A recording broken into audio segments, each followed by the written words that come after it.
up in my taxi cab, everybody's looking at me now. Like, who's that chick that's rocking kicks? She gotta be from out of town. So hard with my girls not around me. It's definitely not a Nashville party, cause all I see is the letters. I guess I never got the memo.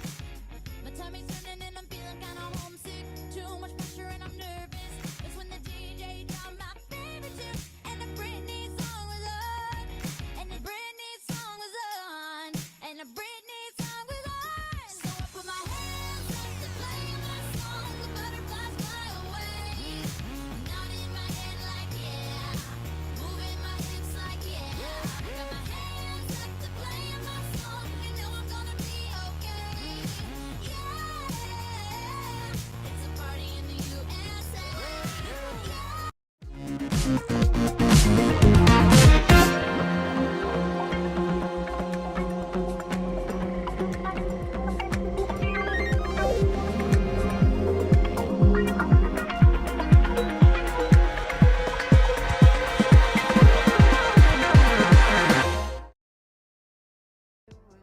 All right, feel free to change screens, dude.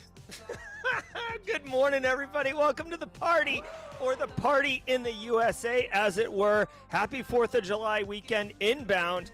Since I will be getting ready for 4th of July, I wanted to take a little liberties and say party in the USA. Good morning, everybody. This is your Simply Cyber Daily Cyber Threat Brief podcast. I am your host, Dr. Gerald Auger, and over the next hour, me, you, Lara Flores, Miley Cyrus, Jonathan Booley, DJ B-Second is inner teenage female, Quinn, Gustavo, James Udacudo, Blue Badges, Devin Grady, Augusta Delgado, my friend Mara Levy. Guys, we are all going to be shredding the top cybersecurity news stories of the day, and I will do everything within my power and my caffeine-fueled body to deliver insights and value to you repeatedly as we rip through these top 8 stories of the day.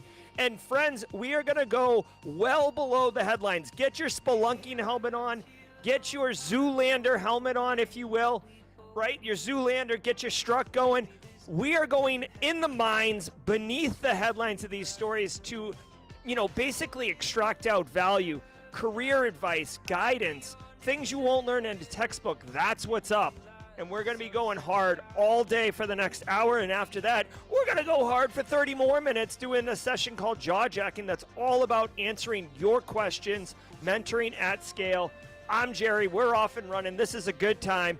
Guys, I want you to know, if you get asked in a job interview for cybersecurity, whether it's your first interview or your 500th interview, whether you're 20 and just graduating or you're 50 and you're, leveling up, you're going to be asked in any job interview, how do you stay current on the industry? And I'm telling you right now, the Daily Cyber Threat Brief, besides it being a SANS podcast of the Year award winner and having an absolute slam dunk amazing mod team, we are doing exactly what you would think. We are covering those stories and giving you those insights. And with our analysis, steal what I'm saying and use it as your own. I give you the royalties, the citations, whatever you want. Take what I say if you think it can help you and just drop it in a job interview like an absolute bomb. Drop the people's elbow on an interviewer, proverbially speaking, and get that job. Straight crush it, homie, okay?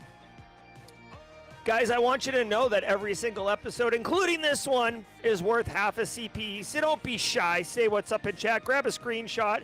Grab a screenshot and file it away. I am in rare form today, guys. Woo!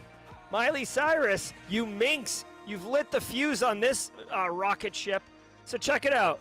Say what's up in chat. Grab a screenshot. Include the show title, July 2nd. It says CPEs on the bottom. It's going across the ticker on the bottom right now. Get those CPEs. File it away once a year. Count the number of screenshots, divide by 2. Easy as that. Now, I want to say, first of all, holla. I am definitely feeling myself today, guys. I want to say shout out and thanks to the stream sponsors, those who enable me to bring this show to you, regardless of the form or fashion that I'm doing.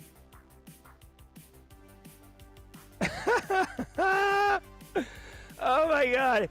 Guys, shout out to the stream sponsors, those who enable me to bring this heat to you every single day. First, I want to give some love to Antisyphon Training. Antisyphon Training is disrupting the traditional cybersecurity training industry by offering high-quality, cutting-edge education to everyone. And I want you to know that Antisyphon today at noon Eastern, you know, the time zone that the world revolves around, this guy, Daniel Lowry, a.k.a. Daniel Lowry, is going to be doing an Antisyphon live training. He's going to be going through Meta CTF's 2025 June Flash Challenge. Now, if you're a member of the Simply Cyber community, you know that we do a monthly CTF.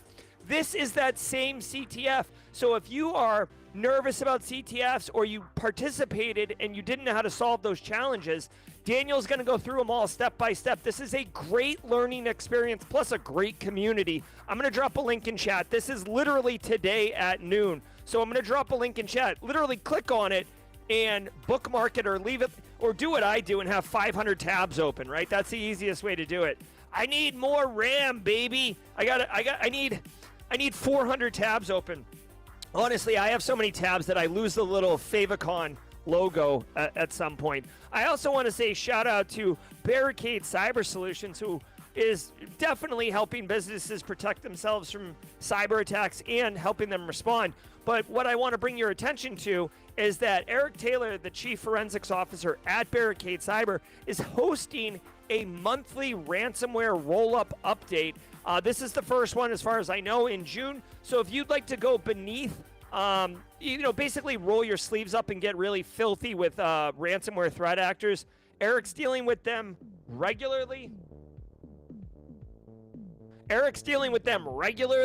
And this is an opportunity to get that insights. And I'm telling you right now, again, if you're looking to get a job as a SOC analyst, I bet you anything that this webinar is going to be in crazy value. So I'm going to drop a link to that too. It's webinar day here on the stream. So, it is what it is. That is going to be July 3rd. So that's tomorrow at 1 p.m. Honestly, one of the things that I love about Simply Cyber is that we give you as much food as you can possibly handle, and you decide what on the poo-poo platter or on the, the appetizer dish here, what you want to eat from it. So here's a webinar later today. Here's a webinar tomorrow. We've also got the webinar, Learn How to Social Engineer next week, July 8th. So, whatever you want, choose your own adventure, all about good times. That's what we do here at Simply Cyber. I haven't had a chance to look at chat yet. Chance to look at chat yet, but I am feeling chat. 1 second, guys. Hey, let me do the Threat Locker read really quickly. Don't forget, today is Wednesday, which means in a hot minute, we're going to be going around the world like a bunch of bosses before we do some work. Listen, guys, just because this is an instructor-led webinar by a PhD does not mean it has to suck. This can be wicked fun. We can have a good time and level up ourselves as professionals. Let's break the status quo and the norms of being stiff and boring, right? A little Miley Cyrus to get you cooking today. All right, guys, really quick, if today is your first episode, welcome to the party, pal.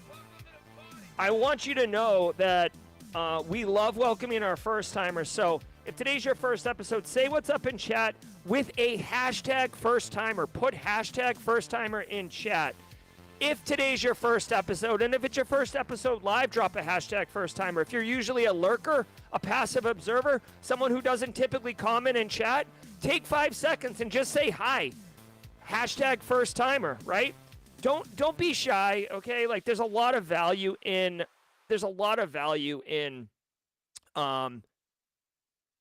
socializing and networking within our community. So say what's up, first-timers. I'm going to run the Threat Locker ad. I'm going to scan chat, and when I come back, you know what we're going to be doing? I'll give you a little audio hint here. Oh, yeah. So let's do Threat Locker, and then we're going to rip the face off of this world as we demonstrate how just phenomenal this community is. Let's go. I want to give some love to the Daily Cyber Threat Brief sponsor, Threat Locker. Do zero-day exploits and supply chain attacks keep you up at night? Worry no more. You can harden your security with Threat Locker. Worldwide, companies like JetBlue trust Threat Locker to secure their data and keep their business operations flying high. Threat Locker takes a deny-by-default approach to cybersecurity and provides a full audit of every action allowed or blocked for risk management and compliance. Onboarding and operation is fully supported by their US-based Cyber Heroes support team. Get a free 30-day trial and learn more about how ThreatLocker can help prevent ransomware and ensure compliance. Visit threatlocker.com.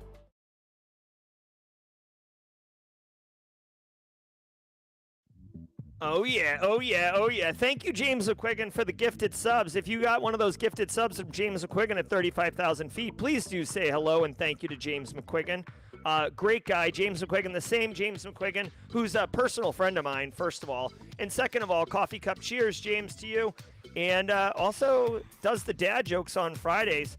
Also, James McQuigan is the MC of Track 2 at Simply CyberCon 2025. If you didn't know, Simply CyberCon 2025 is coming to Charleston in early November. And if you want to scoop up some opportunities to network with the Simply Cyber community and learn from industry pros and just crush it, there you go. Get some of that. Kimberly can fix it 41 months straight. Absolute boss. Kimberly can fix it. All right, love it, love it, love it. Okay, guys, do me Justin Gold, 39 months, coming in hot, hot, hot.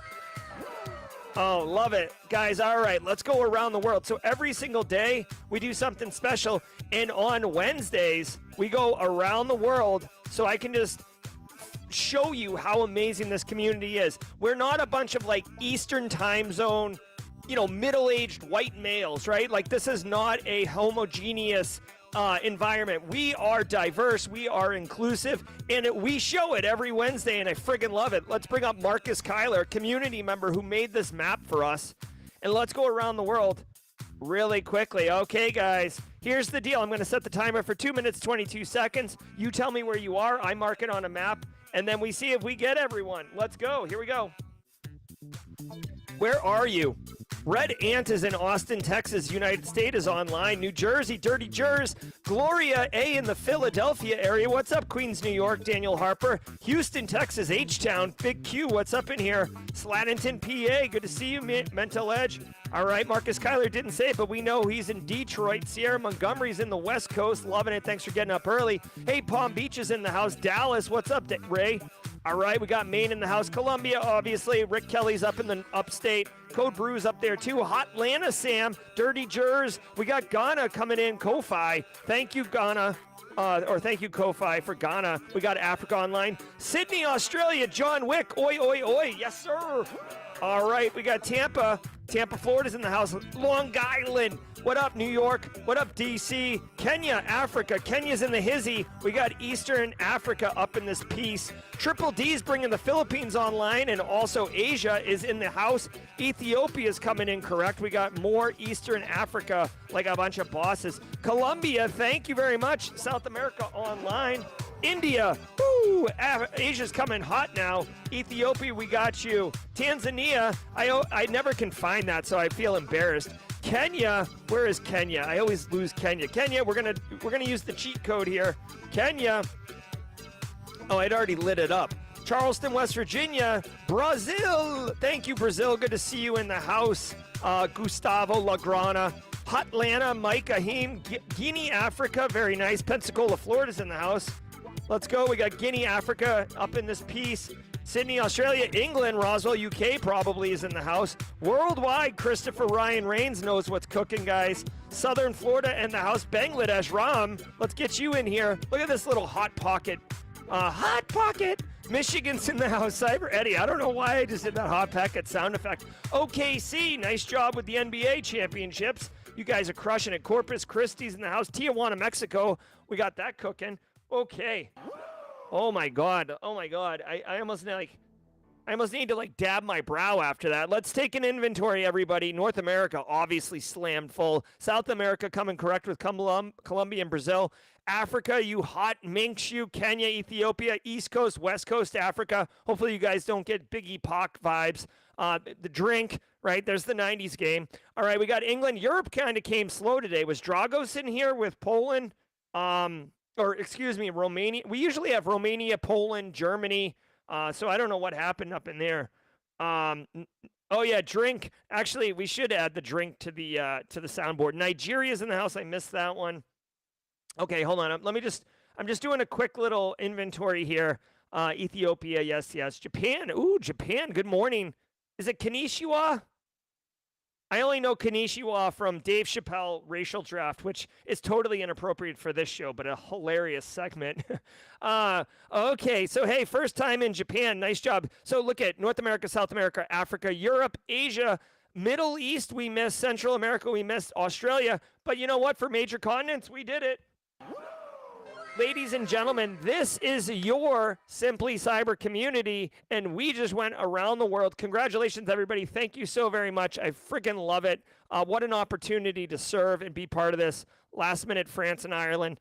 Ireland was probably shutting down the bar. Okay, guys, do me a favor. It's time to get to work. We're going to go through the top cyber news stories of the day, so sit back, relax, and let's let the cool sounds of the hot news. Germany. Where are you, Germany? There's Germany. Cool sounds, hot news, wash over you, awesome waves. Let's go. Spicy. DJ B-Sec. All right, here we go. From the CISO series, it's cybersecurity headlines. These are the cybersecurity headlines for Wednesday, July 2nd, 2025. I'm Sarah Lane. Chrome 0-day under active attack. Google issues security update. Google has patched a 0-day vulnerability in Chrome, a type confusion flaw in the V8 JavaScript engine that was actively exploited in the wild. The bug allowed attackers to execute arbitrary code via malicious HTML, prompting a swift mitigation push to all platforms. Discovered by Google's threat analysis group, the flaw marks Chrome's fourth 0-day fix of 2025. All right. I mean, guys, here's the thing. Google Chrome, okay, first of all, let me point out that when you have a technology that is widespread, it's a much more attractive target to threat actors. Just think about yourself. If you could spend 1 hour working on something and it had a much larger utility and, essentially return on investment, wouldn't you do that, right? The same thing with Microsoft operating system. Threat actors love themselves some Microsoft operating system malware because Microsoft operating system runs on like 85, 90% of world's computers, right? So you get a lot of bang for your buck. Same thing here. Google Chrome, Chromium, it's basically, it's so hot, right? Do I have that sound effect here? Oh, I don't. I'll just do it manually. It's so hot right now, right? So obviously, a lot of security researchers, threat actors are actively checking out Google and looking for things. It is software, so it's constantly being updated. This particular one, I mean, obviously, You gotta patch it. you gotta patch it. Let's see what it does. 0-day CVSS score is not available. Let's quickly do an EPSS lookup. I do want to share this with everybody. This guy right here, DJ B-Sec. The same DJ B-Sec who was toe tapping and nodding his head to Miley Cyrus about 20 minutes ago. He has been working on his website, but check this out. This dude's got tools now. This is an awesome resource. I was checking it out the other day. Love it, love it, love it. So you can take this EPSS tool, drop in your CVE, and get results. He's added a little color legend. It takes a second to go and load up, so we'll take a look at that in a hot minute. But this one has a type confusing flaw in the V8 JavaScript engine, allowing a remote attacker to perform arbitrary read-write. Okay, so it's a crafted HTML page.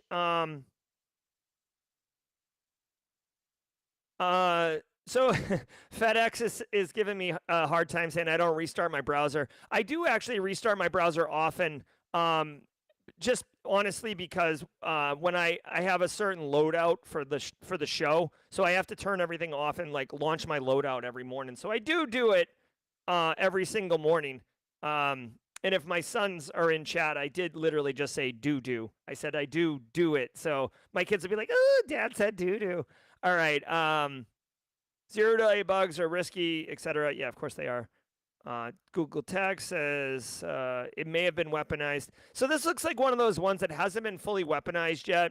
We're getting an error from DJ B-Sec's tool. Honestly, DJ B-Sec, I wish, this is like constructive feedback. I wish that you defaulted the date to today -1 because basically I always have to do that. And it would just, so the EPSS score is 2.02%. You can see it right there on stream.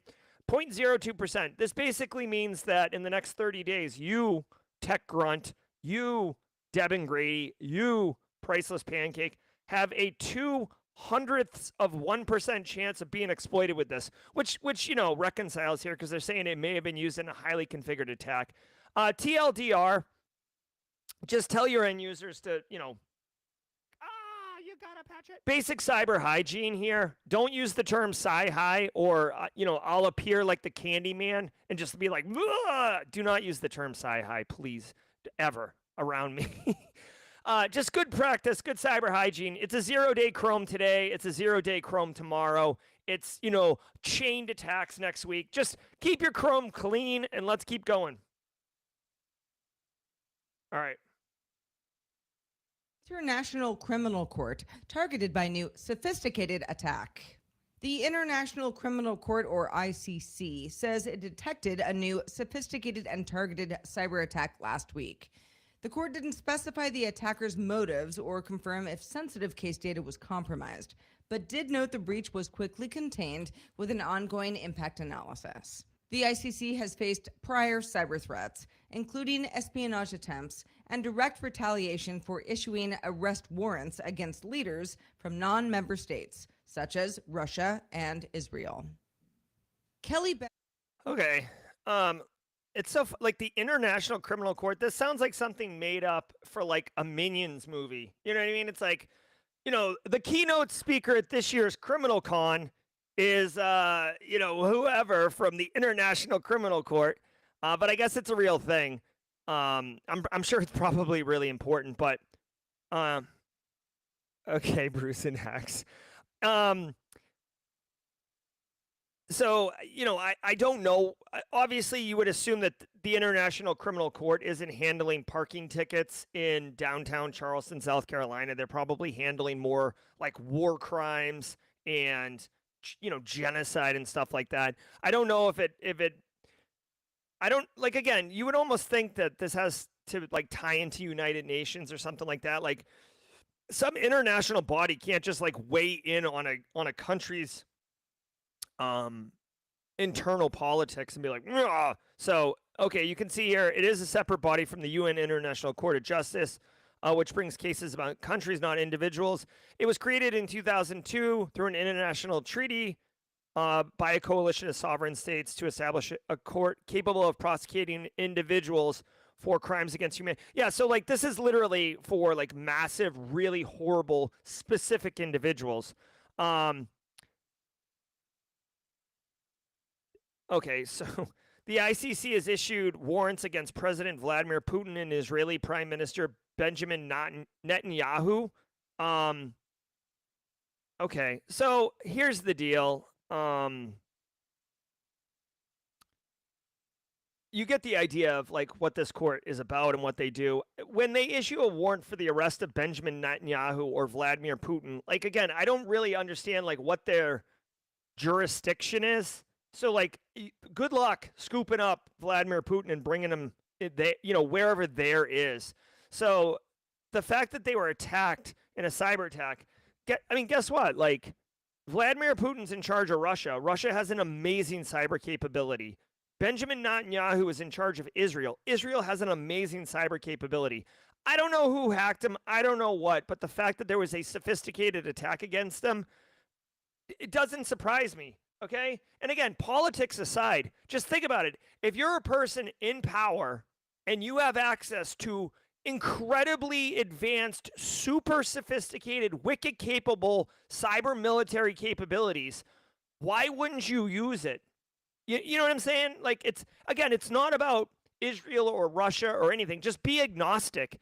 If people in power want to stay in power, that's like just a human fact, okay? Like, think about any time that like someone new gets hired at work and someone feels like their job is threatened. They turn into like a pain in the A, right? And they start trying to like undermine things or whatever. It's the same thing, just on a smaller scale. It's human nature. So the fact that they were hacked, sure, I don't know what they were going after. Maybe to compromise evidence, whatever.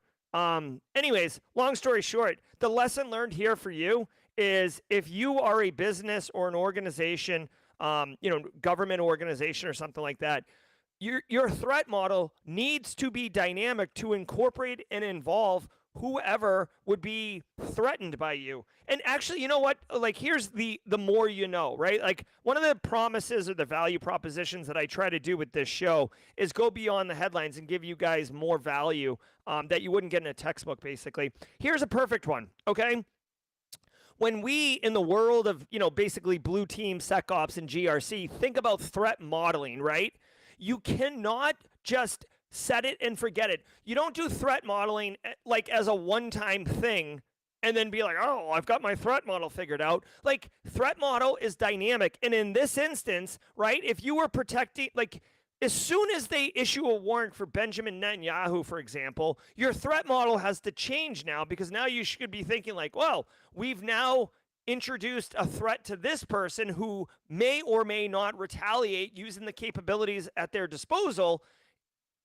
You know what I'm saying? So, like, honestly, this is why some people don't like cybersecurity, and it's why I love cybersecurity, because it's always moving. It's wicked dynamic, and it's mentally stimulating, frankly. So, just don't let your threat model, dude. If your threat model is like 3 years old, you may want to revisit it. Okay, like it's time to go dust it off and check the air pressure on it, and give it a quick buff, Benefit says 2024 data breach impacts 550,000 customers. S Health says recent data breach affects more than 263,000 patients. Hold on, we got a new job here. Jack Joy, I got the mods. I see Sierra Montgomery, first day officially at my new position. Update LinkedIn and all. Jack Joy. Oh my God. I'll tell you what, there's not a lot of things I stopped the show for, but wrecking balls, celebrating people in our community getting jobs. Heck yeah, that is absolutely warrant to stop the show and play the sound effect. Great job, Jack Joy. I hope you absolutely eviscerate that job. Quick little side note, Jack Joy and everybody else. I have a video on Simply Cyber on how to absolutely destroy your first 90 days. When I say destroy, people are like, oh my God, how this guy's amazing, or holy crap, this lady, what a hire. Okay, so definitely take advantage of that. Although I do want to say, in full disclosure, if you go too far down the road, you may you may be too good, okay? Case in point, Casually Joseph has been absolutely mud stomping his first 90 days at Palo Alto. And we joke that the other, like, 8 guys who got hired, or 8 people that got hired with Casually Joseph are like searing at how good he is. Like, they're like, oh, how many tickets did you close? 4. How many did you close? 7. Ooh, how many did Joseph close? 300. And they're like, Joseph, the Skeletor meme. Okay. Kelly Benefits confirmed a data breach from December of 2024 that ultimately affected 553,660 individuals. That is way up from an initial estimate of 32,000. The compromised data includes names, social security numbers, medical and health insurance information, and in some cases, financial account details. The breach impacted 46 affiliated organizations, including major insurers like United Healthcare and Aetna, and affected individuals are being offered 12 months of free credit monitoring and identity theft protection. In related news, S Health, a major physician group in St. Louis, Missouri, is notifying more than 263,000 patients that their personal and health data was stolen during a cyber attack back in April. The breach disrupted patient-facing systems and let attackers access and infiltrate files containing names, dates of birth, health insurance information, and medical record numbers. No social security numbers were compromised, and no group has claimed responsibility at this point. Affected patients are being offered free identity protection through IDX. Microsoft removes... Okay, so a couple things. Number one, like, this is just another healthcare organization in the United States that suffered a major data breach. And me, you, Elliot Matisse, Space Tacos, Kevin C., like, we're the victims. Kimberly can fix it. Come on down. You're the next victim in a data breach, right? So 500,000 people impacted. And like, this doesn't really affect the businesses, okay? This affects me and you. Let's see what they got, Johnny. Well, our victims will be enjoying a full breach of their full name, social, tax ID, date of birth, medical information, health insurance, and financial account information, you know, like in a 3-night, 4-day stay at a Hawaiian resort. You know what I mean? Like, so enjoy your 12-month. Of course, they throw it in here. At this point, it's like almost insulting. Here's a 12-month free of charge credit monitoring and identity theft protection. You can enjoy getting the spams for renewals about 6 months in on that one. So enjoy that, guys. At this point, all of your data has been compromised, right? All of your base has been compromised. So just do all the things. Good. Again, today must be the cyber hygiene episode because, again, educate your family, your loved ones, especially your older generation ones. And don't you dare, Justin Gold, say that I am the older generation. I know you Gen Z kids don't even know what a phone book is. Listen, like, tell them to be mindful of this because this is just a hotbed of essentially reconnaissance and initial data for massive social engineering campaigns to go down. And because they make so much freaking money off of scams, romance scams, crypto fraud, insurance fraud, dude, these threat actors are scumbags. So they're going to buy this information. They're going to do all the things. So unfortunately, it is what it is. Right now, we're just in this weird place where, you know, essentially the victims of the crime are not the people who are the targets of the crime. Okay, if that makes sense. So whatever. I guess if you work in healthcare, you can flag this story and use it as a reminder on how to protect things, but okay. I'm just getting this update right now. Justin Gold has used the phone book, confirmed. It's Casually Joseph. Casually Joseph thinks, like, you know, he doesn't know what this is. He knows what this is, right? Password management from Authenticator app starting August 2025. Microsoft will remove password management features from its Authenticator app starting August 1st as part of a broader shift towards a passwordless ecosystem. Autofill support will end this month, and saved passwords will no longer be accessible in the app after August, although users can manage them through Microsoft Edge going forward. The change doesn't affect passkey functionality. Microsoft Edge. Microsoft Edge is good for downloading Google Chrome. Oh, this guy. All right. So, guy, here's the TLDR. Like, Microsoft, I love you. Thank you very much. They do change management in a way that's, like, kind of appropriate. Here is the lesson learned for everybody here, and I've mentioned this before. Alpha Sierra, they did mention this story before, but they were just announcing that this change was coming. So here's the deal. Do this at work. Real change management. If you're pushing a patch or something, you don't need to tell your organization. If you're rolling out multi-factor authentication, if you're changing the way that people remote into a VPN, if you're stopping using like whatever, like instead of accepting like keys on the door locks, you're doing thumbprints or whatever. You need to communicate and educate your workforce, okay? Like, think for a second, if you change portals for like HR, like where you get your paycheck or whatever, you would want to communicate that, right? Otherwise, you'd have every employee show up on payday and be like, where the hell is my money, right? So most people don't do it well. Microsoft is an example of a company that does it great, almost to a fault. Here is the lesson learned.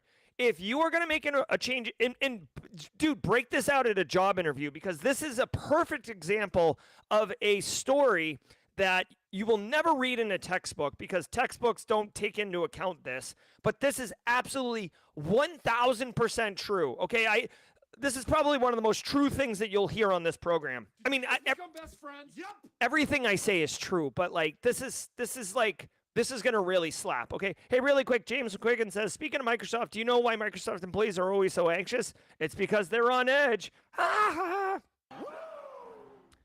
Okay, so here's the deal. If you have a change at your work or you're being interviewed and they mention some type of change or whatever, work this into the interview. You should absolutely mass communicate the change is coming. It's coming on this date. This is what the impact will be to you. Okay?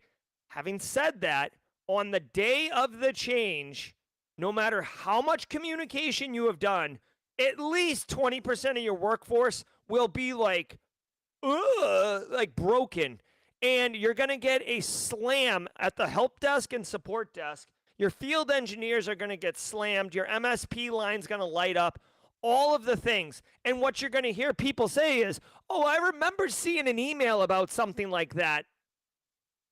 So no matter what, I'm telling you right now, if this removal of Microsoft Authenticator's password manager is what your organization's using, it's going to impact you and it's going to be a hot mess express. So just be prepared for it, okay? This is only the password manager, so it's a pretty small group in here. Hey, really quickly, I do want to say shout out to a first timer in chat, Teeman44. Welcome to the party, pal. I absolutely did not say, I didn't say put your passwords in browsers. I think putting your passwords in browsers is a hot mess, and you should not do that ever. Hold on, CISO Siri said don't use the browser.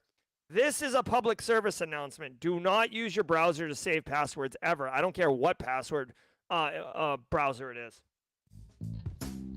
Huge thanks to our sponsor, Palo Alto Networks. You're moving fast in the cloud, and so are attackers. But while SecOps and cloud security teams are working in silos, attackers are exploiting the gaps between them.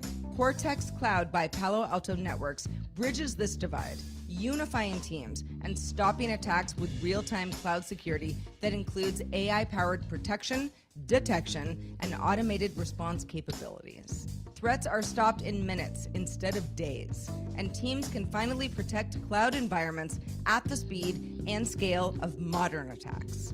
To learn more about how Cortex Cloud stops cloud attacks before they become breaches, visit the URL paloaltonetworks.com/CDR.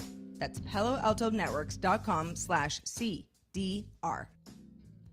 All right. Hey, shout out to Gilbert O'Connor, first timer in chat at Gilbert. Welcome to the party, pal. Yeah. All right. Hey, really quickly, we do this every day. Just email the threat act as your password. That's great.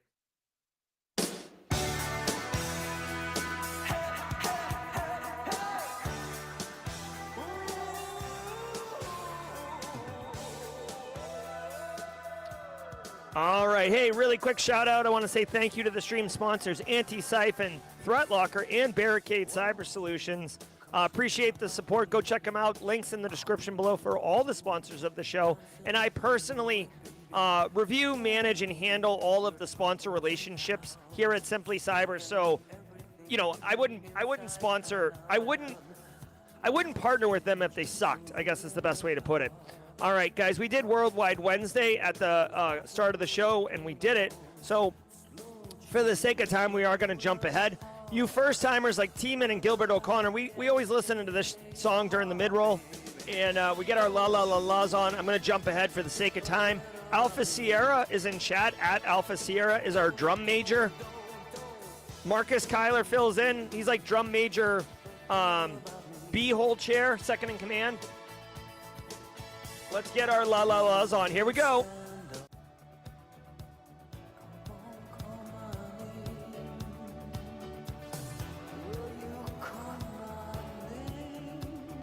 Here we go. Here we go.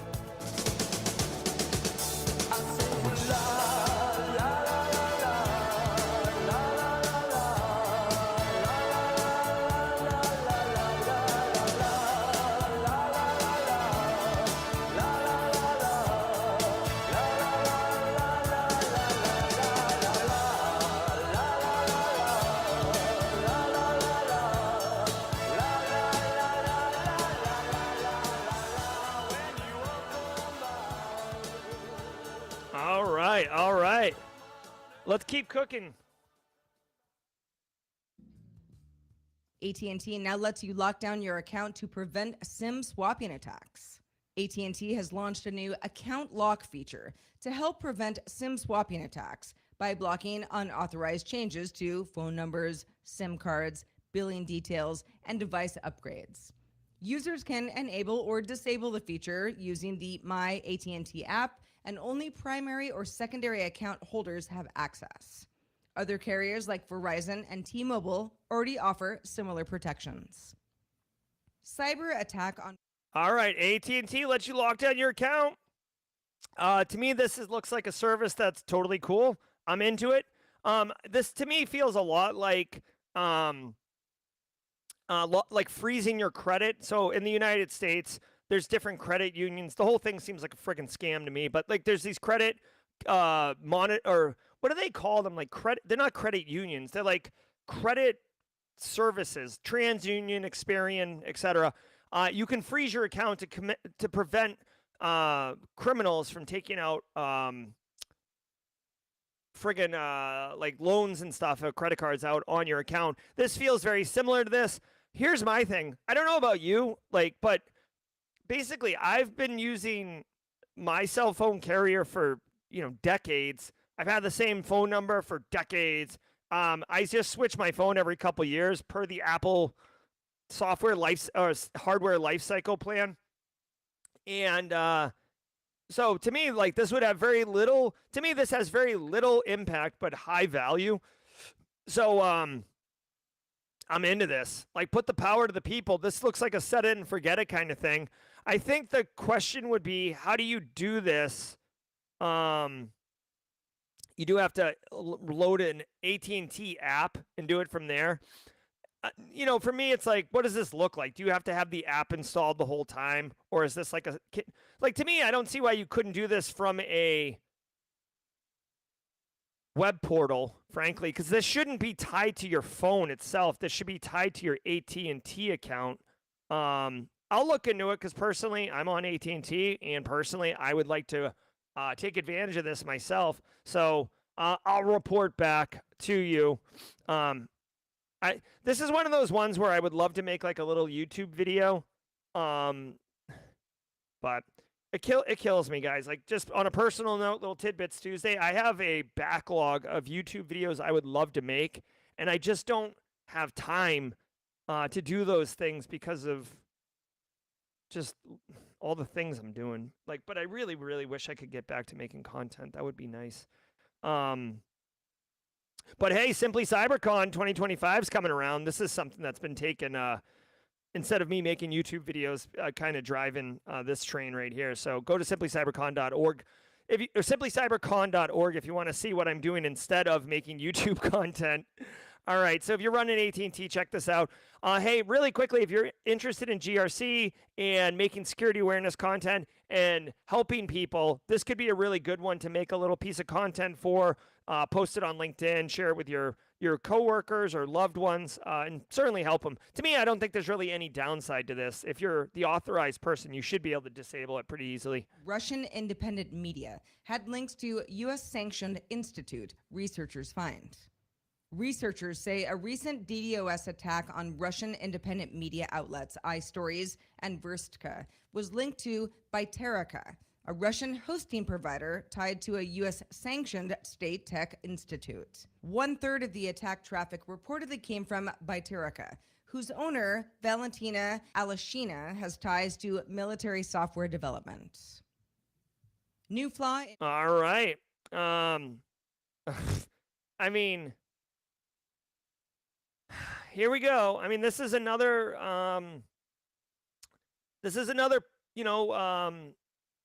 I guess, workflow in the I have power and don't want to lose it playbook, right? We talked about this a hot minute ago. The International Criminal Court, basically holding effectively world leaders that they believe are committing war crimes or human atrocities. Here's another, independent media gets hacked, right? So, there's state-sponsored media, which kind of like, spews whatever the ruling party's propaganda is in order to shape narratives and control, you know, basically the narratives, right? So this gets all around misinformation, disinformation, if you're interested in examples of that. And when you have independent media that is, reporting information that is counter to the primary state-sponsored, I don't want to call it propaganda, but the state-sponsored narrative of what is going on, right? A perfect example is like, the state-sponsored media says, "Oh, we're doing great in Vietnam," right? To take a historical lesson, right, from the United States Vietnam War and how that was portrayed in the media. State-sponsored media is like, "Oh, we're killing it in Vietnam. Like, Vietnamese love us, and the U.S. troops are doing great." And then you have like an independent media who's like, actually, lots of soldiers, Marines are, getting killed. Like, the losses are unacceptable. Why are we even in Vietnam, right? And that's counter, and that's introducing, I guess, a different line of thought. So for this independent media to get hacked by Russia, it doesn't seem far-fetched. Again, this is a perfect example of threat modeling. So when this independent media got stood up, they should absolutely have included cybersecurity people and thought about who is most likely to hack us, right? Where is the threat model indicating where we should think about, and then how do we protect from that specific threat actor or target, and go from there, okay? So it's all about threat modeling. And again, remember, you can't stop all the things, right? You can never eliminate all risk. So a well-funded, well-trained threat actor, whether it's a team or an individual, will get in and will compromise your systems. So that's why it's cyber resiliency, not cybersecurity. IDEs like Visual Studio Code lets malicious extensions bypass verified status. Researchers have discovered that popular IDEs like Visual Studio Code and IntelliJ IDEA contain flaws in their extension verification process, allowing malicious plugins to appear verified and then execute code on developer machines. The exploit relies on mimicking metadata from trusted extensions to bypass verification, posing serious risks, especially for developers installing extensions from unofficial sources. Microsoft says its marketplace blocks such extensions, but the vulnerability was still found exploitable as of late June. Okay, so this is a whole category of attack that you should be aware of. Again, share this with your DevOps people, share this with your engineers. If you're a tech company writing software, definitely share it with them. The idea here is that threat actors are introducing malicious code, whether it's in code repositories like GitHub, PyPy, NPM, or it is in basically downstream where these IDEs or integrated development environments are pulling from these extension libraries. The threat actors are putting code in there, and then basically you're introducing malware into your code. Essentially, like whether you know it or not, you're making your software a Trojan, okay? So that's what's up, and that's why you have to educate your end users and your developers, because they're not going to be checking this code. So obviously, try to validate the authenticity of where the extension's coming from. Is it look legit? The thing is, it's really hard to do a sniff test on these things because some threat actors will compromise a well-known repo that's been abandoned, so they get all the social proof and trust that legitimate repo had built up over time. Some people don't even spend the time to even look. There's like AI and bot armies that can, star the living crap out of extensions to make it look legit. So unfortunately, there's not a great easy way to do this short of code review. And the whole reason that imports exist, and I'm not talking about Skyline's imports, you motorheads. I'm talking about importing libraries from, repositories. The whole reason that imports of libraries exist is because it makes coding easier, right? So just be mindful of that. Educate them. Threat actors are threat acting. It's gonna work for them. Cloudflare puts a default block on AI web scraping. Cloudflare will now block AI web crawlers by default, requiring explicit permission from website owners before allowing content to be scraped for training large language models. The move is designed to protect original content and establish a more equitable economic model, as AI companies have previously scraped content without consent or compensation. Cloudflare says the shift gives creators control and promotes responsible AI development, though its impact may be limited on major social platforms that also develop their own LLMs. Okay. If you Hold on. have some thoughts on the news from today or about the show in general. All right. So Cloudflare has put a block on AI crawling.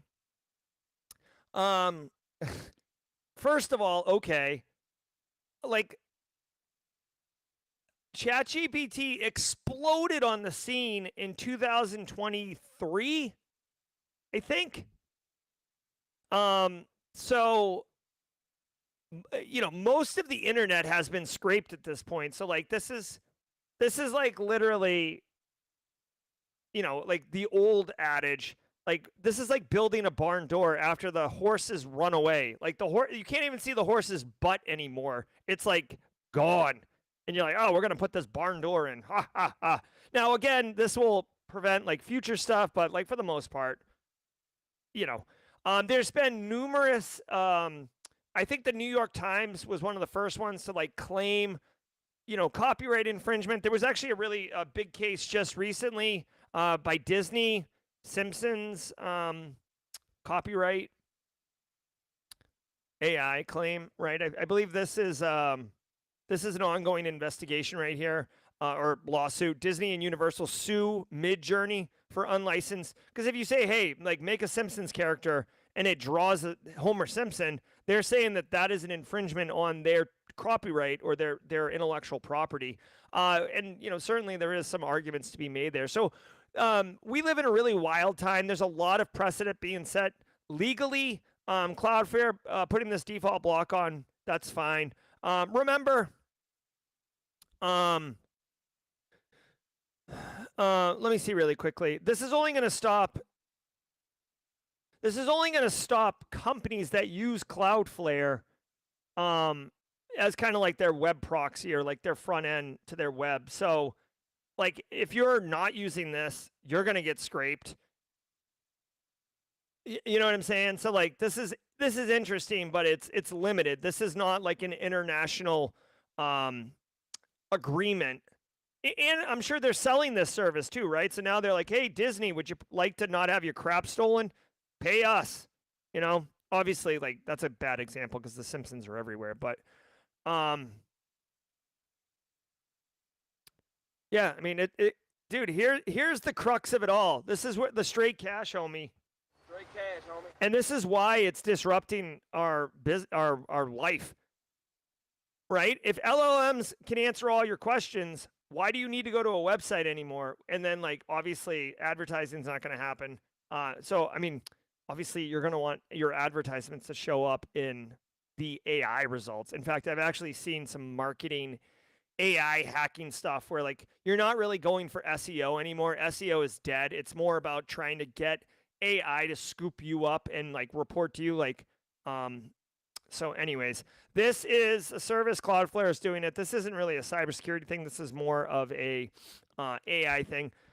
So if you're interested, if your company is like looking for, if you have intellectual property at your company, you may want to investigate this. If it gets brought up, I feel like this is something that like chief general counsel might bring up, or chief financial officer, or chief product officer might bring up at an organization. So if you're like looking for who's the key POC to be interested in this, this could be one. Again, if you're able to like leverage this to get Cloudflare purchased for your company, you can use Cloudflare for other things as well, denial of service attack, prevention, and a couple other things. So, but realistically, this is good if you have a new company, a new product, new intellectual property coming out. But if you've been like out and about for a couple years, like I would just assume you've been scraped. All right, let's keep cooking.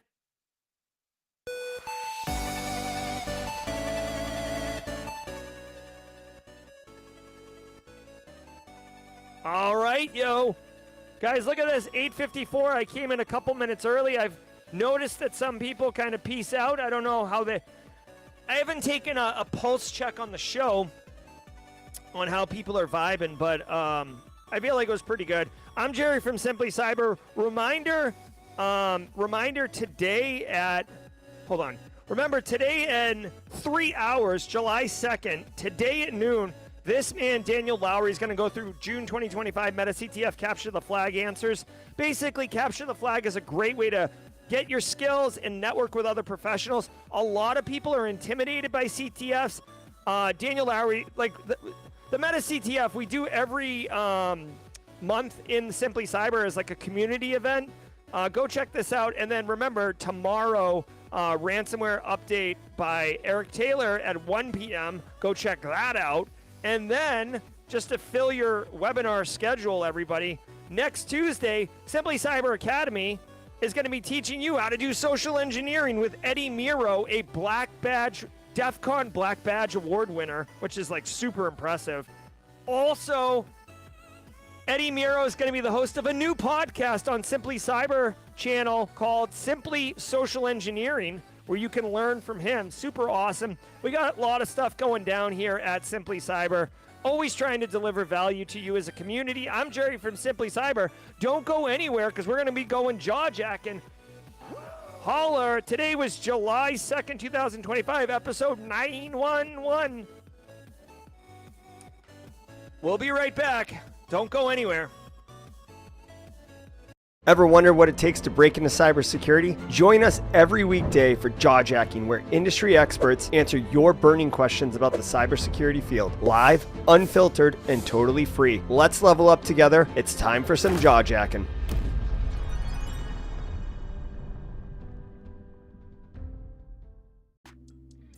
Hey, what's up, everybody? Welcome to Jawjacking. I'm like confused right now. I'm confused.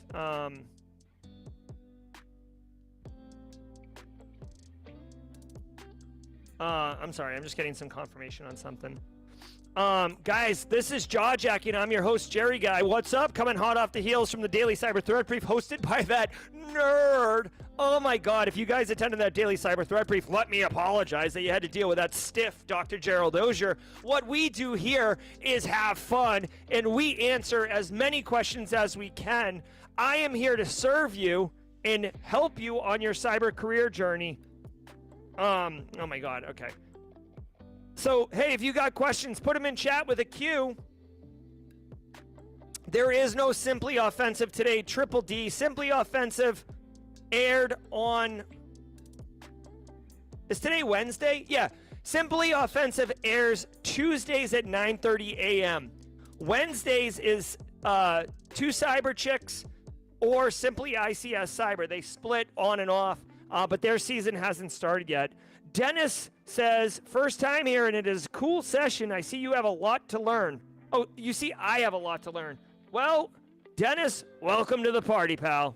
Welcome to the party, pal. All right. Hey, really quickly, yeah, Dennis. So, Dennis, if you guys can spam Dennis with a emote for welcome to the party, pal, that's good. Everybody be cool. Space Tacos is going to work. Okay, so question coming in. I didn't have a chance to tell you guys about this on Monday because of the fire alarm. Really quick, I did go on a camping trip this past week, and essentially we made a drinking game. I'm 45, so like by drinking game, we wouldn't really drink every time. We would just yell drink. But if I make a pop culture 80s, 90s reference, you yell drink, okay? And then if you are actually drinking, you drink, okay? So that's the drinking game. If you want to play along, we can do that. I'll start yelling drink as it happens. Elliot Matisse says, any thoughts on 23andMe assets purchased by TTAM, nonprofit run by co-founder of 23andMe for $300 million? Might have missed the discussion previously. So I don't know much about this. I think this is the guy who actually owned 23andMe prior. Here's my thing, Elliot Matisse. I'm a simple man. I'm a simple Kind of, man. Listen, I'm a simple man. If someone shells out $300 million for an asset, you better believe that they intend on making more than $300 million from that asset. Like, nobody is donating $300 million to, like, protect other people's DNA and genomic data. Absolutely not. So I don't know what this is. And by the way, I also don't put a lot of stock in nonprofit. So, like, Simply CyberCon is a nonprofit. And that's fine. We actually make our financials transparent. Like, you can go online and look at our bank account and see transactions. So, you know, it's separate from Simply Cyber, the business. But then, like, the NFL, the United States NFL, a multi-billion-dollar business, was a nonprofit up until like 3-4 years ago. Okay, so like nonprofits are very squishy and not necessarily as righteous as they make themselves out. There's a lot of tax benefits to it. So, Elliot, my thought is we'll see where the shoe drops. I was firmly in the camp that your DNA data is too sensitive and not something you should just willingly give to a company. Like literally pay them to take your data and then tell you if you're like 1/8 Dutch. Like, whatever. So this is one of those stories that I'm going to track, Elliot, because I think it's going to turn into something more nefarious. All right, continuing to look for questions. Cyberpunk, I don't know what that means, Runfish, but it looks like a question. I did download Cyberpunk 2077 as part of the Steam Summer Sale, and I started it yesterday. I played like 5 minutes, and then I put the computer down to go be a dad and do dinner and stuff like that. Hey, Steve McMichael says, hey, threat modeling came up a few times today. Do you go to NIST's guide 830 for that, or MITRE ATT&CK, Stride, Pasta, attack trees, other? So, okay, this is a great question, and I'll actually kind of embarrass myself here, which I do regularly anyways. But back in the so using threat modeling, there are frameworks for doing it. At this point in my life, I hate to say this is like such a terrible admission, but like at this point in my life, I don't use frameworks for threat modeling. I typically would go to MITRE, so I would go to MITRE ATT&CK. NIST 830 is fine, but NIST 830 is more of the risk assessment model, which is much more tactical and like in the weeds on how to do it, like hands-on. MITRE ATT&CK is like a larger corpus of data. So for me, if like just as an example, if I got the job as a CISO at a manufacturing company, in fact, this is a case study. Like I did become a CISO at a manufacturing company. Like you go in and immediately assess what is the current state of things. And I'm not talking like a 6 months risk assessment. I'm talking like a 72-hour talk to the head of IT, talk to general counsel, talk to HR, figure out what the hell is going on there. Do you have MFA? What are we doing for SecOps? What are we doing for EDR? And then, like, okay, like we've got to get these few things in place, because at that point, threat modeling isn't important. It's like there's basic fundamental things that we need in place that it doesn't matter who's really after us most. Like, we've got to get this sorted out. After we get that sorted out, then I do a proper risk assessment on the organization and figure out where all their gaps are. Then I look at the industry vertical, the size of the business, the country we're in, and then I look at MITRE ATT&CK, and I also stay current, right? This is why we stay current every day. And look for companies look for threat actors that are targeting manufacturing in this instance. If you can, I get involved with the ISACs. So I don't remember there being a manufacturing ISAC, but when I worked in healthcare, there's a healthcare ISAC. Get involved with the ISAC so you can get real-time intel on threat actors. And basically, that's where you start saying, okay, like, here's my more focused threat model of attacks, right? Because, like, here's the thing. Like, phishing attacks, those are going to be there all the time. They are very popular. So you don't need to do a threat model of, like, ooh, is, Schermerhorn's ransomware or Flaming Donkey coming after me? It's like, dude, they're all going to use phishing emails. So you get way more bang for your buck by doing the thing that 90% of them do. And then, start getting into that. Now, if you do have like nuanced things like VPNs or SD-WANs or like weird sites, or you have like special remote access software or whatever, you do want to account for those things, but you're looking at general broad categories like remote access into my environment. It doesn't matter at that point what solutions you're using. It's like, how the hell is remote access happening? And then how can we, like, what have we already paid for? Like, now it starts getting into like CISO dork stuff. It's like, what have we paid for? How long is the contract in place? Can we break the contract? Do we have multiple solutions? Can we consolidate? Did we merge and acquire? Like, it really gets into like dork stuff that is not super technical, and it gets more into like business crap. But that's what's up, Steve McMichael. Shout out to Steve, though, giving us some frameworks if you wanted to check it out. Stride, Pasta, Attack Trees, MITRE ATT&CK, etc. Thank you. Okay, let me see.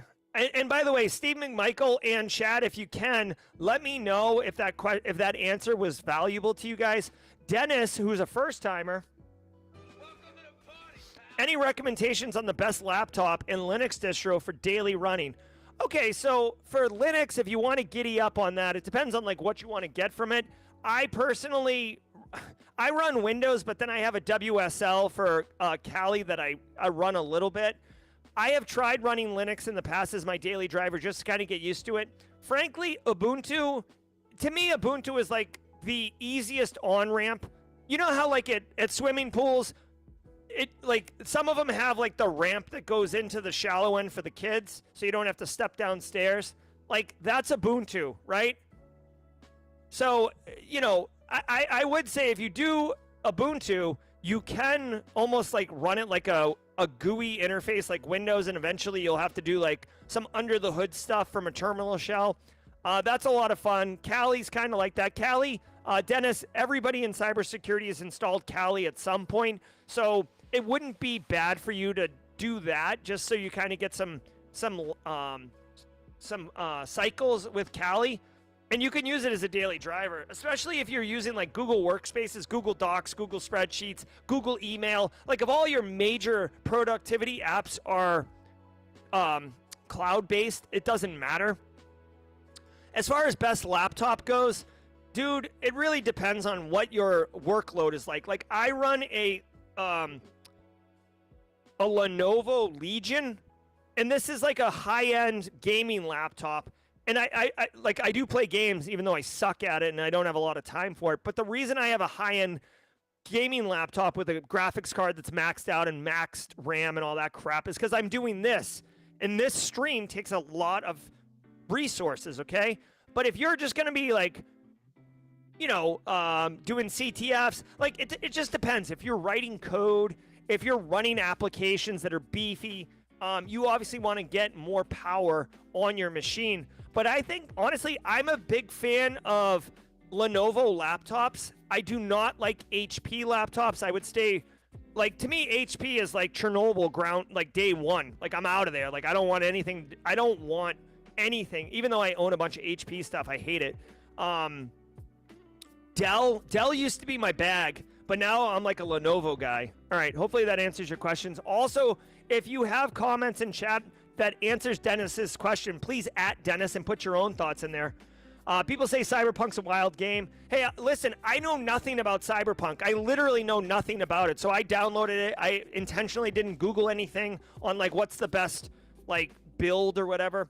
S. Cole says, I plan on pivoting into GRC and I'm currently studying my PMP. Do you know if PM skills are useful? Yes, they are.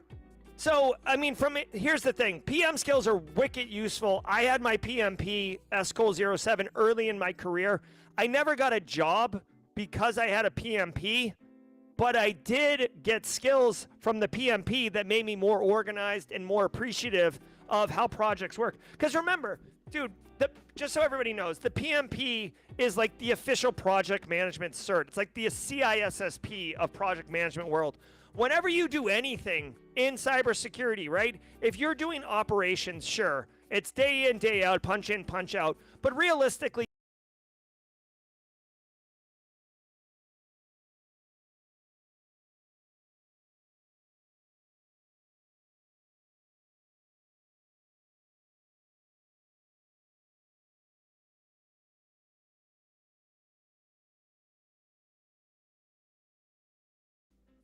All right.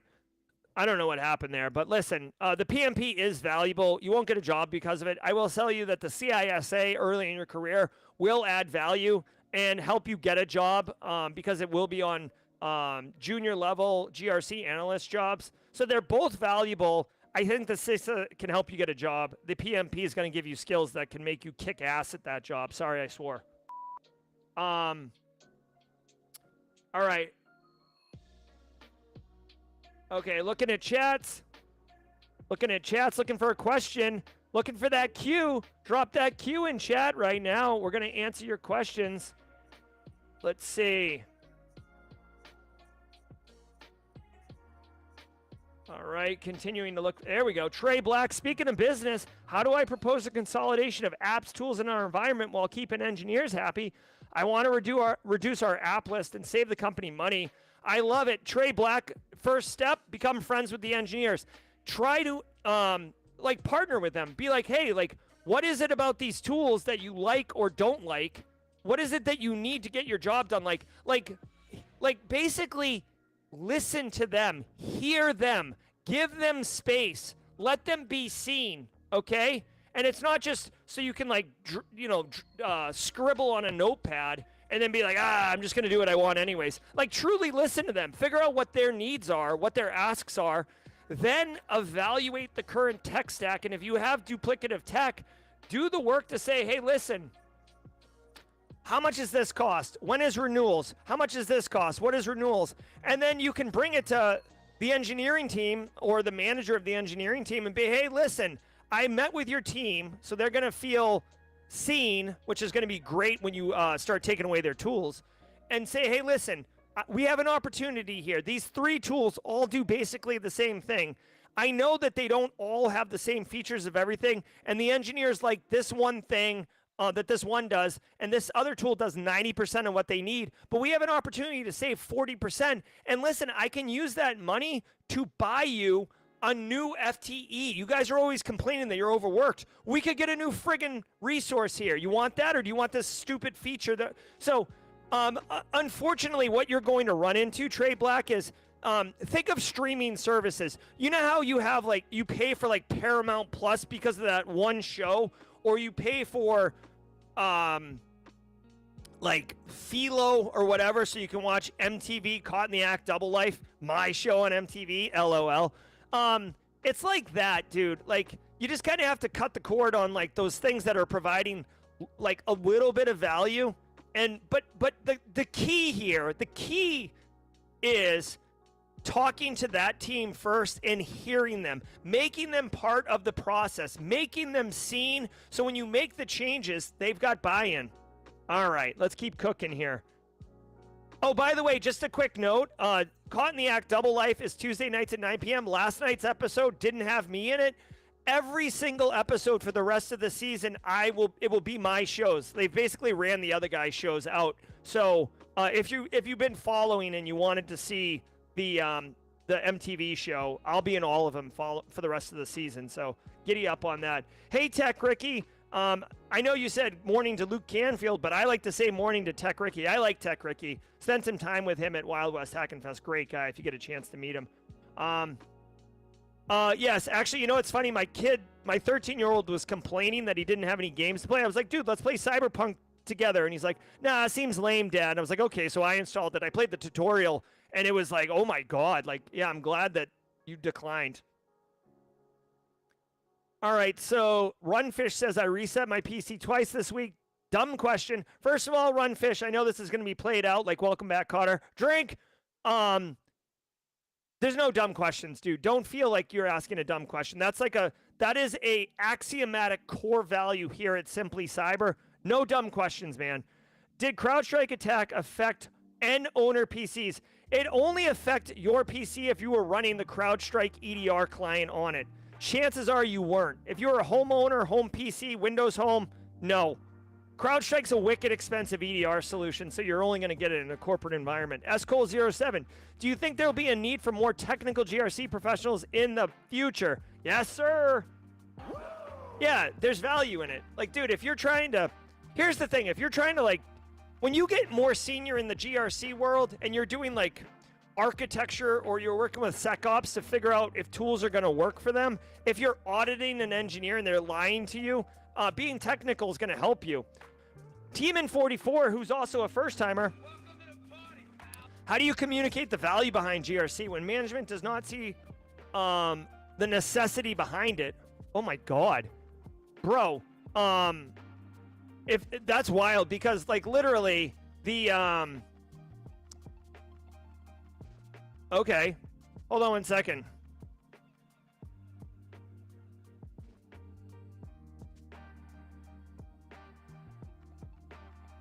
All right. Here's how you communicate. Like, here's the thing. There's no pitch meeting. There's no elevator speech. There's no timeshare webinar that you can do to like convince someone GRC is awesome. But what you can say is, listen, like, hey, business, right? Management, if you don't see the necessity behind it, like, if we got hacked, right? Cyber insurance could cover some of the losses. Do you like that? If our workforce is clicking on dumb stuff, like awareness training is GRC. That's how we educate. If we're looking at partnering with other organizations, if we're looking to configure and harden our environment, if we're looking to not be absolutely negligent with our cybersecurity efforts, that's what GRC is. So allow me, like third-party risk management, the first questionnaire they get, they're going to be like, what do we do with this? And you'd be like, mother trucker, it's GRC. That's what we're doing here. So, Teamin, I wish I had a better way to do it. I mean, that's another perfect video. I would love to spend 15 minutes on like 5 ways that you can communicate to management that GRC is awesome. Right? We do audit, we do risk, we do security awareness, we do policies and procedures to make sure things are consistent. Guys, small businesses, yeah, they move fast and break things. But when you get to larger businesses, policies and procedures ensure that everybody's marching to the same beat and that you can have consistency and scale largely. If you don't have policies and procedures, I know like people who are at small businesses might roll their eyes about policies and procedures, but dude, when you have 10,000 employees, guess what? If 10,000 people are going to do the same process different ways, you can expect to get different results. And that sucks if you plan on scaling. All right. Hey, really quick, Real Bilbo. I want to say what's up to Real Bilbo. I like this guy quite a bit. Bill Boston, if you don't know him, say hi. He's a great person. Rich464, I'm working as an SDR at a small MSP. Acronym City, welcome to the party. I've been liking the company and industry, but I don't like the role of being an SDR. I want to try more marketing strategy role. Any tips? Hold on. What is an SDR? Let me get that acronym. Sales development rep. Entry level sales.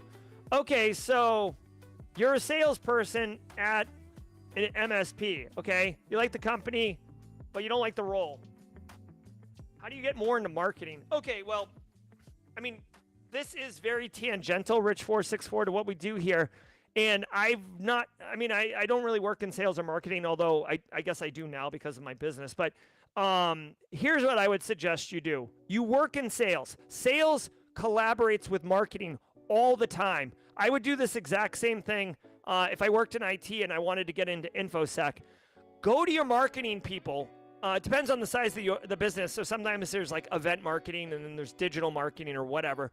But go to the marketing people and say, hey, I'm Rich and I work in sales. Love what you guys are doing. I'd love to learn more. Like, just to make me, like, position it this way. I want to be better at sales and I want to leverage all the great marketing work that you guys are doing. Can I join your marketing team meeting, like on read only, silence? I could sit in the back. I could not go off mute.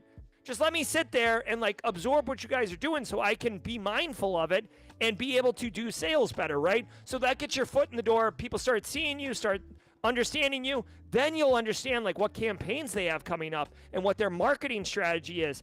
And then you can, either you might be able to hear them mention frustrations like, oh, I wish we had more time to do this, or this isn't hitting or whatever. And then you can offer, like, not interrupt the meeting, but then follow up with your POC and say, hey, I heard in the meeting that you guys are frustrated about XYZ. I thought I could help by doing this, right? So offer value to the marketing team and then make them aware you want to join the marketing team, and then we'll celebrate you. All right. Vincent says best threat intel feeds outside of ISEC. Okay, I would recommend, hey, if you in chat, what do we got? 290 people. If you have a great threat intel feed that you like, go ahead and drop it in chat. A lot of time threat intel feeds are more like current news than it is like a Styx or Taxi, ingestion feed. So, I mean, I've like subscribed to Alien Vault and feed it into my Security Onion solution, but honestly, I really like, I like Cisco Talos. I like Watchtower. I like CISA, Known Exploited Vulnerability Catalog. I like Google Tag. Palo Alto's Unit 42 puts out great stuff. Synac has really great stuff. Recorded Future has really great stuff. So I would check those places. Sam says, in GRC, have you ever seen an interviewee that performed a surface level cyber risk assessment on the company they're interviewing? Would that be impressive? So your mileage would definitely vary on this one. Sam, I would caution you. I see what you're doing. I think it's really cool. What I would say is, this is a crap answer, but what I would say is if you wanted to do this work, I would do the work and then not immediately disclose it. But then if the people you're interviewing with seem, like good, I guess not good people, but like they seem like they would be receptive to something like this, absolutely. If the question comes up, what do you know about our company? That would be a banger of a time to drop this information. You could say, oh yeah, I did some research getting ready for the company, but I thought since I'm going to be coming in for a GRC role, I would apply my GRC skills to understand a little bit more. And I did a risk assessment, and I saw your tech stacks on your external facing network. I did some OSINT on executives and stuff like that. Really interesting company. I did find this kind of issue just to make you aware or whatever, but yeah, like that's a good way to do it. So I would say organically work it in, but don't come out of the gate in the interview. Like, don't like, hey, I'm Jerry, like, nice to be here, and like lay the assessment down on the table. That's bad. I will tell you a fun story that's really relevant here. When I was interviewing for the MTV job, I'm cast on a show on MTV as a cybersecurity specialist. And when I was interviewing for the job, I had gone through casting and all this stuff. But then the final meeting was with the executive producer. And she messaged me and was like, oh, let's set up a time. I got her email address because it was on the calendar invite. I backtracked that calendar email address, found her. I did a deep dive on her personally. I found out about some health issues she had. I found out who she was connected with in college. I found out a lot about, she had just bought a house. I got her address and took a picture of her front door. Like, I did all this stuff. And then I got on the interview with her and I was like, oh yeah, like yada, yada, yada. And then like things were clicking, right? So I didn't need to pull this out, and it definitely didn't come out in the conversation. But like at the end of the conversation, she's like, oh, like this is great and everything. I'm like, oh yeah, this is really good. I'm like, just in full disclosure, I did a bit of a recon on you. And she's like, really? And I'm like, yeah. And I like told her all the things, and she's like, oh my God, that's crazy. That's fun. That's cool. And I'm like, woo. But like, just remember, if you're doing OSINT on the person in your interview, that's very invasive and can be very off-putting. So just be mindful of that. All right, continuing on, we've got 7 minutes left here. I don't think we have a show. I don't think we have a show today.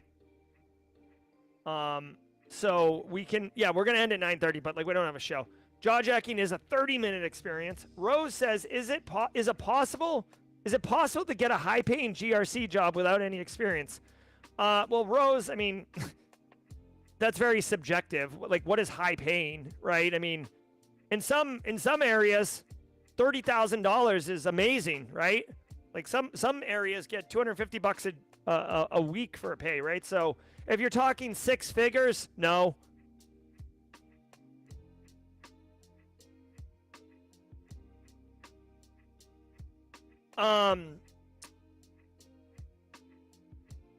Here's what I would say. An entry-level junior GRC job in the United States is probably going to net you a salary between $60,000 and $80,000. So if that is considered high-paying, then the answer is yes. If that is not considered high-paying, the answer is no. All right. Is a 2-year degree enough to get into cyber? Yes, Taekwon Gong. It depends what the degree's in. And honestly, you don't need a degree to get into cyber. It certainly helps. The 4-year degree is, great, right? Obviously I'm biased. I have a 4-year degree. So put that into your calculus as far as my opinion goes. But unfortunately or fortunately, depending on how you want to look at it, certain job postings will use a bachelor's degree as a qualifier, right? Do you have it? Yes or no? If the answer is no, you get filed in the trash can. If the answer is yes, you move on to the next phase. So, Taekwon Gong, the answer is yes, you absolutely can get a job. But, I mean, your question is a yes or no question. So there is some, it depends. But, yeah. Jesus Christ, Rose. Someone with no prior experience got a $200,000 GRC job. Welcome to the party. Hey, listen, let me tell you all a very real story. I've worked in industry for 20 years. My highest salary ever, there were some nuances to it, but was $170,000, okay? 170. And I have 20 years, a PhD, 2 master's degrees, and I wasn't getting 210 for a no prior experience job. So whoever that is, Straight cash, homie. good for that person. Here's the thing. Here's another thing that I want to let you guys know. You know what I'm not going to do is be like, oh, that's crap. They're making more than me and I have more experience. F them. If anything, I'm like, way to go, whoever this is. Get that money. Be the CEO of you. I'm super pumped. Whoever got this job, crush it, man. I do think that that's an outlier, though, Rose. And for everybody in chat, 210 for an entry-level GRC job or a GRC job with no prior experience is an absolute outlier. Do not expect to see that. Trey Black, are you offering an official CMMC course soon? I'd rather pay someone I know. Well, thanks, Trey Black. I am currently not on dock to get a CMMC course out. I'm currently, I'm almost done with a vulnerability management course. I'm also, I'm talking to someone right now about, a successor course to the GRC Analyst Masterclass. So it's a very cool course. It's around, it's basically, it's going to be the Senior GRC Practical Analyst Masterclass, but it's really more about, managing risk, managing people, and interfacing with the business. But stay tuned for that. I'm working with somebody who's literally wrote a book on it. And then CMMC I would love to do. I know it would be hot, but Trey, I just don't have the cycles. Here's the thing. I don't want to complain. So I'm just going to state this matter of factly. I have a lot going on. It's really hard for me to manage new projects. I have a lot going on. Even thinking about it is exhausting. I am trying to delegate more though, if that makes anyone feel better. Are you officially a doctor after defending your dissertation or after your school confers your degree? Alpha Boss says. So technically, you're a doctor after your school confers you, technically. But unofficially, and the way that everybody in the academia treats it is, after you defend your dissertation, so you have to defend your dissertation, right? And you have a panel of chairs or PhDs that sign off on your dissertation. And if they do not sign off or endorse you, you do not get it. So typically what happens is you defend and then they, grill you. And then if they think it's good or whatever, they'll then sign it. Like not right then, like later that day, they'll sign it. But at that point, you're unofficially a doctor. So like most people will like defend and then they'll go out and blast on social media. I called my wife and started crying. Just to be real, I called my wife and started crying. Then I called my family and told them, my extended family, are master's degrees in IT or cyber still valuable? So the best way to put this is they are valuable in cyber and IT if you wanted to get into management and if you wanted to have a higher salary and if you wanted to have more flexibility moving around in industry. They're valuable for that way. I will tell you, I got a master's in computer science. I literally got a master's in computer science because I was waiting for my wife. My wife is younger than me. I was waiting for her to finish school, so I just like went and got a master's in computer science because I was bored. And that degree has never garnered me any additional value, right? So, there's that. All right, 30 days until summer camp starts. If you're going to Vegas, let us know in chat. We are hosting a a party in Vegas. Details on that once I get the address of the place. I'm going to create a little event and let people know. Hey, just so everybody knows, the meetup in Vegas is going to be August 8th. I can explain this. We will be creating an event, and it's essentially for our community. We are partnering with Hack Smarter because we essentially did it unofficially last year. The venue can hold 200 people. Because there is a hard head count, what we are going to be doing is we are going to create an event registration, and we will be charging $5. All proceeds, 100% of proceeds, so if 200 people show up, that's $1,000. All proceeds will be donated to a charity that we haven't picked yet, but it'll be a cybersecurity nonprofit charity like, Girls Who Can Hack or Neurodiversity Cyber or something like that. Like, we haven't picked it yet, but the whole reason for the $5 registration is so we don't get, we want the event to be for our community. And if it gets out that it's like a free beer and it's a 200 cap person, we don't want people who are just like randoms that never even heard of us booking like 10, 15 tickets. You know what I mean? So stay tuned for that.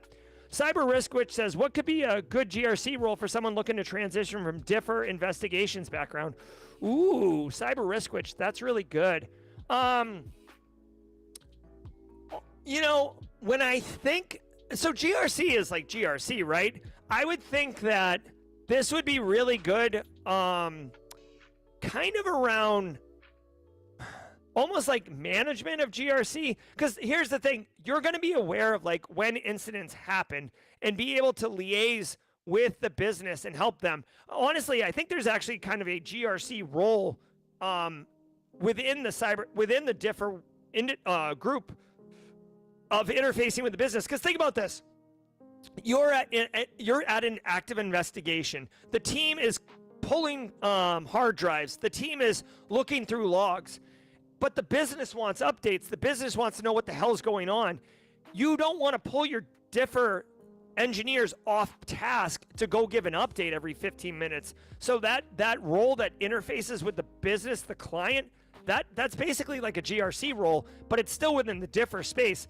I think that could be a good fit, Cyber Risk, which, I mean, obviously you can do risk and risk assessments because you've seen real attacks and understand how real attacks manifest based on differ backgrounds. You can separate the reality from the textbook as far as doing threat modeling and where to invest in controls and stuff like that. So I think that those are two good options. Continuing to look here, FedEx says we're having a 4th of July episode. Are we having a 4th of July episode? Are we doing AMA on Discord? So Friday is a U.S. holiday, day off. No stream on Friday. No Discord event on Friday. No bingo on Friday. July 11th, we will do bingo. July 11th, we will do AMA in the Discord. That is an event for the Simply Cyber community that we do once a month. Come check it out. Thanks for asking. John says, what are you grilling for the 4th? I'm debating whether to get barbecue or grill at home. Hey, what are you grilling for the 4th? Drop it in chat. Would love those kind of conversations.